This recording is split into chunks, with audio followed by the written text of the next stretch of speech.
పూర్తి వివరాలకు చదవండి రేపటి అక్షర శిల్పం దినపత్రికలో.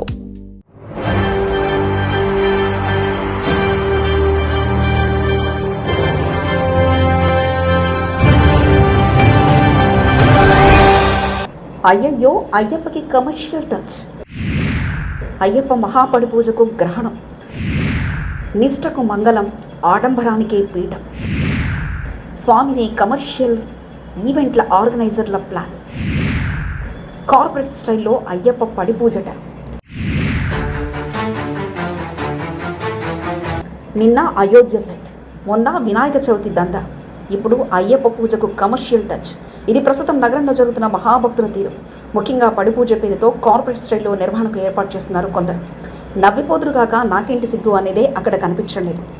నిడారంభంగా కేవలం భక్తి మాత్రమే కోరుకునే దేవుళ్లను, అది అయ్యప్ప లాంటి కలియుగ దైవమైన స్వామిని కూడా కమర్షియల్ యాంగిల్లోకి లాగిస్తున్నారు. ఇక్కడి కొంతమంది మహాభక్తులు భక్తి శ్రద్ధలతో జరగాల్సిన పవిత్ర పూజా కార్యక్రమానికి భారీ సెట్లు, హంగులు, ఆర్భాటాలకు తెరదీస్తూ కొంతమంది ఇప్పటికీ కార్పొరేట్ సెటప్ మొదలుపెట్టేశారు. పడి పూజలకు పెద్ద పడి పూజ, మహాపొడి పూజ అంటూ అతి చేస్తున్నారు. మొన్న అయోధ్య సెట్ టికెట్ల దందా వివాదాస్పదమైంది. నిన్న వినాయక చవితి భారీ మండపాల నిర్వాహకుల అత్యాస దుమారం రేపింది. ఇప్పటివరకు భక్తి పారవస్యంతో జరుగుతున్న అయ్యప్ప పూజ కూడా ఇప్పుడు ఒక భారీ ఈవెంట్లా మారిపోయే ప్రమాదం పొంచి ఉంది. విశాఖ నగరంలో భక్తి శ్రద్ధలతో జరగాల్సిన పవిత్ర పూజా కార్యక్రమాలు క్రమంగా వాణిజ్య కార్యక్రమాలుగా మారిపోతుండడం భక్తులలో తీవ్ర ఆందోళన కలిగిస్తుంది. సాధారణంగా నవంబర్, డిసెంబర్ నెలల్లో అత్యంత నిష్ఠతో సాగే స్వామి అయ్యప్ప అష్టాదశ మహాపడి పూజను ఈసారి నగరంలో ఒక ఈవెంట్లా నిర్వహించడానికి ఈవెంట్ మేనేజర్లు కంకణం కట్టుకున్నట్లు తెలుస్తుంది.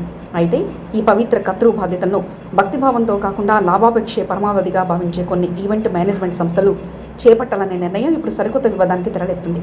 శీతాకాలంలో జరగబోయే ఈ పూజలకు సంబంధించి ఇప్పటి నుంచే భారీ ఏర్పాట్లు పేరిట తెర వెనుక వసూళ్ల పర్వం ప్రారంభమైందనే ఆరోపణలు వెల్లువెత్తుతున్నాయి. ఆధ్యాత్మికతను అడ్డం పెట్టుకుని ఈవెంట్ ఆర్గనైజర్ల ఆధ్వర్యంలో భక్తుల జేబులకు చిల్లు పెట్టేందుకు సాగుతున్న ఈ కమర్షియల్ ధోరణిపై సామాన్య భక్తుల నుండి తీవ్ర వ్యతిరేకత వ్యక్తమవుతుంది. సాధారణంగా అయ్యప్ప స్వామి మహాపడి పూజ అనేది అత్యంత నిష్ఠతో సాంప్రదాయబద్ధంగా సాగే పవిత్ర కర్తృవు.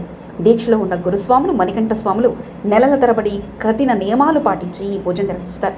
18 మెట్లను శాస్త్రోక్తంగా నిర్మించి ఒక్కో మెట్టుకు ఒక్కో అధిష్టాన దేవతలను ఆవాహన చేసి ప్రత్యేక పూజలు, హారతులు, భజనలతో ఆధ్యాత్మిక వాతావరణంలో ఈ కార్యక్రమం సాగుతుంది. ఇక్కడ ఆడంబరాల కంటే భక్తి భావన, అంతఃశుద్ధి ముఖ్యమైనవి. భక్తుల స్వచ్ఛంద శ్రమ, సేవలతో స్వాములే స్వయంగా పీఠాల అలంకరణ నుంచి ప్రసాద వితరణ వరకు అన్ని ఏర్పాట్లు చూసుకుంటారు. భగవంతుడి సన్నిధిలో అందరూ సమానమనే భావనతో ఈ పవిత్ర కార్యక్రమం జరుగుతుంది. కానీ ఇలాంటి పవిత్ర కర్తృను ఒక కార్పొరేట్ తరహా ప్రదర్శనగా మార్చడం వెనుక అసలు ఉద్దేశమే ఇప్పుడు భక్తులతో అనుమానాలకు రేకెత్తిస్తుంది. నగరంలో ఆధ్యాత్మిక కార్యక్రమాలకు కమర్షియల్ చేయడం అనేది మొదటిసారి కాదు. ఇప్పటికే వినాయక చవితి, దసరా వంటి పెద్ద పండుగలను సైతం ఉత్సవాల పేరిట వ్యాపారమయం చేయడం తీవ్ర దుమారం రేపింది.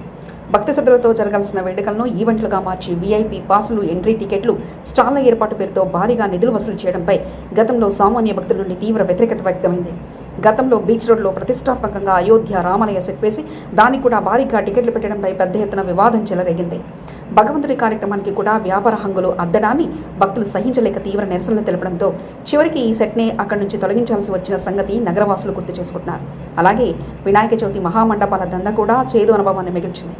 భారీ మండపాల పేరుతో కమర్షియల్ ఎగ్జిబిషన్ల వినాయక చవితి ఉత్సవాలను మార్చడంతో పాటు టికెట్లు, స్టాళ్ల ఏర్పాటు పేరుతో భారీగా పలువురు నిర్వాహకులు దండుకున్నారు. దీంతో పోలీసులకు ఫిర్యాదులు అందడంతో నిర్ణీత సమయానికి ముందే ఆ మండపాల్లో గణేశుని నిమజ్జన కార్యక్రమాలను చేయించారు. నిర్వాహకుల ఆట కట్టించారు. ఆ చేదు అనుభవాల నుండి పాఠాలు నేర్చుకోకుండా ఇప్పుడు అయ్యప్ప పూజను కూడా అదే బాటలో నడిపించాలని ఆలోచన చేస్తుండడం విచారకరం. ఒక ఆధ్యాత్మిక కార్యక్రమాన్ని ఈవెంట్ మేనేజర్కు అప్పగిస్తే పూజలోని పవిత్రత లోపించి కేవలం ఆడంబరాలకే ప్రాధాన్యత పెరుగుతుంది. ఈవెంట్ సంస్థలు లాభాపేక్షలతో, ప్రచార హంగులతో, ఆధునిక ఆకర్షణతో కార్యక్రమాన్ని నడిపిస్తాయి. దీనివల్ల సాంప్రదాయ పూజా పద్ధతులు పక్కకు పోయి అదొక వినోద ప్రదర్శనలా మారే ప్రమాదం ఉంది. ప్రవేశ రుసుములు, ప్రత్యేక వీఐపీ పాసులు, గ్యాలరీల సంస్కృతి వంటి కమర్షియల్ ధోరణులు ప్రవేశిస్తే సామాన్య భక్తులు పూజకు దూరమవుతాడు. భక్తి శ్రద్ధల కంటే ఆడంబరాల ప్రదర్శన, ప్రయోజకుల ప్రచారం ఎక్కువైతే శతాబ్దాలుగా వస్తున్న సాంప్రదాయాల ఉనికికే ముప్పు వాటిల్లుతుంది. కార్పొరేట్ శైలిలో వేదికలు వేయడం, లైటింగ్, డీజెల వంటి ధోరణులు అయ్యప్ప పూజలోని నిశ్శబ్దాన్ని, ఆధ్యాత్మిక ప్రశాంతతను దెబ్బతీస్తానడంలో సందేహం లేదు. ఆధ్యాత్మిక వేదికలను వ్యాపార కేంద్రాలుగా మార్చడంపై పీఠాధిపతులు, హిందూ సంఘాల నేతలు, అయ్యప్ప భక్తులు తీవ్ర అభ్యంతరం వ్యక్తం చేస్తున్నారు. లోక కళ్యాణార్థం చేసే పూజల్లో పారదర్శకత, పవిత్రం ఉండాలి తప్ప కార్పొరేట్ హంగులు కాదని వారు స్పష్టం చేస్తున్నారు. వినోద ప్రదర్శనలకు, ఆధ్యాత్మిక పూజలకు మధ్య ఉన్న వ్యత్యాసాన్ని నిర్వాహకులు గుర్తించకపోవడం విచారకరం. వ్యాపార సంస్థల బ్రాండింగ్ కోసం అయ్యప్ప నామస్మరణను వాడుకోవడం ఏమాత్రం ఆమోదయోగ్యం కాదు.